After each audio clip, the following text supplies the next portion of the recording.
মানুষের জামাইরা নাকি মানুষকে রাগ করলে, বউরা রাগ করলে শাড়ি, চুড়ি, লিপস্টিক গিফট করে, আর আমার হাজব্যান্ড সরি পর্যন্তই বলে না।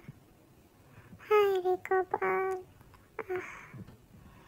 কেন যে এমন হইল, জীবনে একটা সরি পাইলাম না, শাড়ি তো দূরের কথা। আহারে, এখন প্রত্যেক দিন জামাইরে বলি আমাকে একটু ঘুরতে নিয়ে যাও, ঘুরতে নিয়ে যাও, সে আমাকে একটু সুপা সুপা নিয়ে আসে। বাসার বাজার খরচ লাগলে আমাকে নিয়ে সুপা সুপা ঘুরতে আসে, এটাই নাকি ঘোরার জায়গা। আহারে জামাই, কই যে যাবো?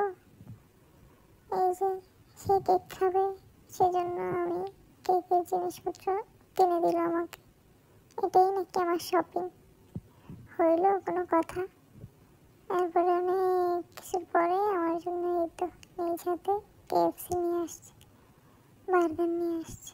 বার্গারের বানটা তো 100 বছর আগের। কই যে আসলাম, এই যে সব কিছু কেনাকাটা শেষ, গাড়ি দেখতে দেখতে বের হয়ে যাইতেছি। এগুলো নাকি ওকে কিনে দিতাম, আমার কাছে যৌতুক চায়। সরি, যৌতুক না, দুষ্টামি করে বলে। কি অবস্থা, এই তো চলে যাইতেছি বাসায়। আল্লাহ হাফেজ।